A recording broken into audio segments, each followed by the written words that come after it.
नमस्कार, मी निरंजन. इजी न्यूजमध्ये आपल्या सर्वांचं मनपूर्वक स्वागत. इजी न्यूजच्या व्हिडिओजला आपण खूप चांगला प्रतिसाद देतात आणि तो आणखीन वाढावा यासाठी आमच्या परीनं आम्ही खूप मेहनत आणि धडपड नक्की करत राहू. हे नक्की. परवा देवेंद्र फडणवीसांनी जे विधानसभेत भाषण केलं त्यात त्यांनी आणखीन एक धमकी पण दिली. त्यांनी या धमकीमध्ये असं म्हटलं की गेल्या पंचवार्षिकमध्ये सरकार एक जनसुरक्षा कायदा ही आणण्याची इच्छा होती, पण सभागृहामध्ये त्याला विरोध झाला कारण चर्चेसाठी वेळ नव्हता. त्यामुळे त्यांना तो मागे घ्यावा लागला. पण आता तो जनसुरक्षा कायदा आणणार आणि त्यात असं म्हटलंय की शहरी नक्षलवादाला आळा घालण्यासाठी, म्हणजे ती जी काही गरळ फडणवीसांनी विधानसभेत ओकली त्याच्यामध्ये सगळं ते शहरी नक्षल असा प्रकार होता. आता या शहरी नक्षलवादाला रोखण्यासाठी म्हणून हा जनसुरक्षा कायदा नावाचा एक नवीन कायदा आणायचा त्यांनी मानस त्यावेळेला व्यक्त केला. याही भाषणामध्ये त्यांनी सांगितलं की तो कायदा आम्ही परत आणू. आता मुळात त्या कायद्यामध्ये काय आहे, तर त्या कायद्यामध्ये असं आहे की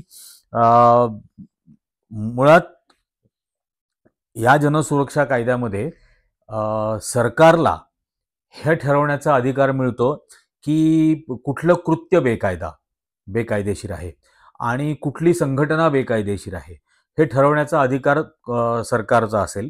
आणि कायद्याने स्थापित झालेली जरी संघटना असली तरी तिला बेकायदा ठरवण्याचा अधिकार सरकारला असेल. त्या संघटनेच्या बैठका घेणं, त्या संघटनेसाठी, त्या बैठकांसाठी, त्यांच्या मीटिंगसाठी त्यांना जागा उपलब्ध करून देणं, त्या बैठकांमध्ये सहभाग घेणं किंवा त्या मीटिंग्सला कुठल्याही प्रकारचं सहकार्य करणं, या सगळ्या गोष्टी बेकायदेशीर कृत्य असतील.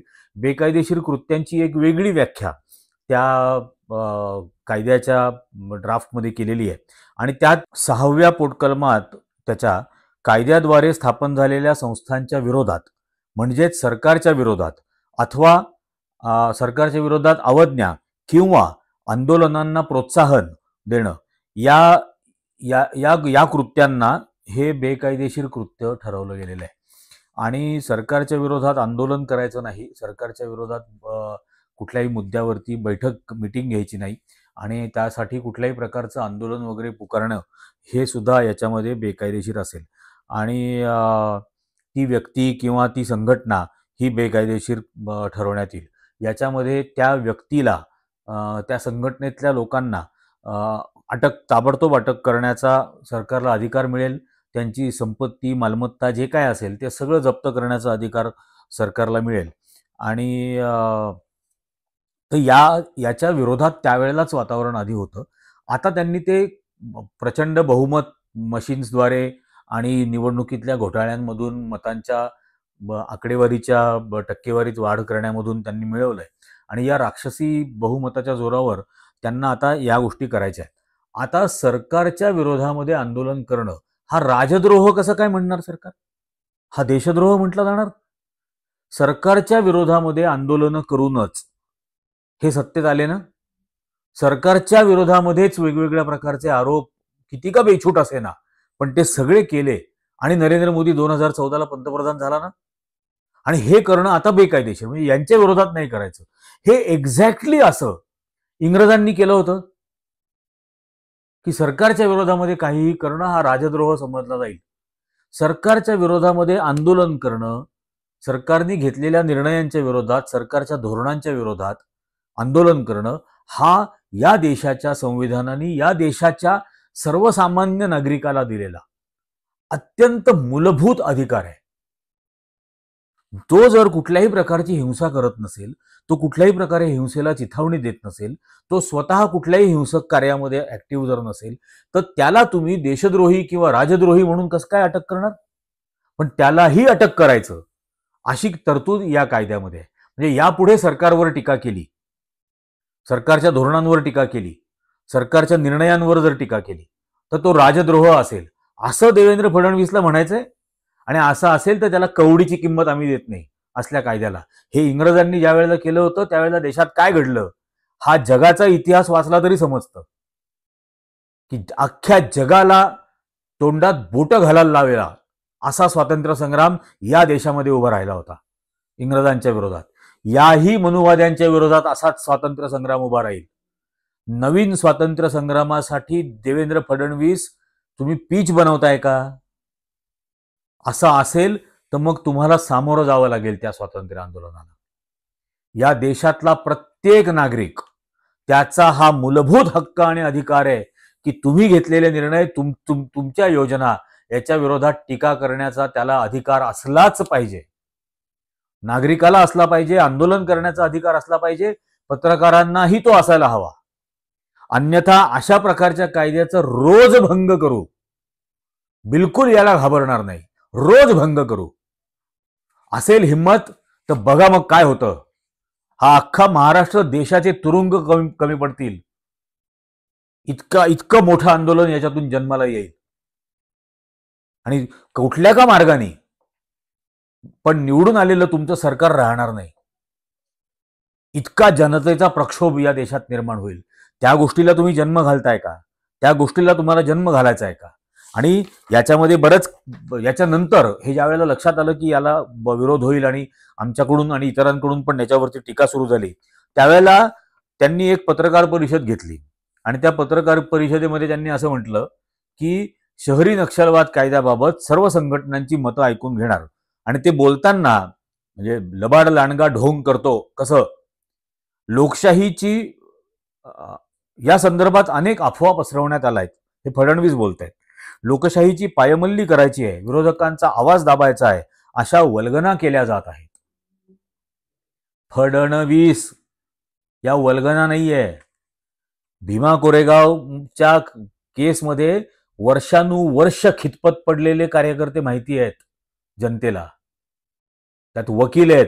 फादर स्टॅन स्वामी सारखा माणूस वयाच्या 80व्या वर्षानंतर पार्किन्सन झालेला, हातात पाण्याचा ग्लास धरू शकत नाही म्हणून स्ट्रॉची मागणी केली, ती सुद्धा तुम्ही नाकारली आणि तडफडून फादर स्टॅन्सचा मृत्यू झाला तुरुंगात. हे लक्षात ठेवा, हे महाराष्ट्राच्याही लक्षात आहे.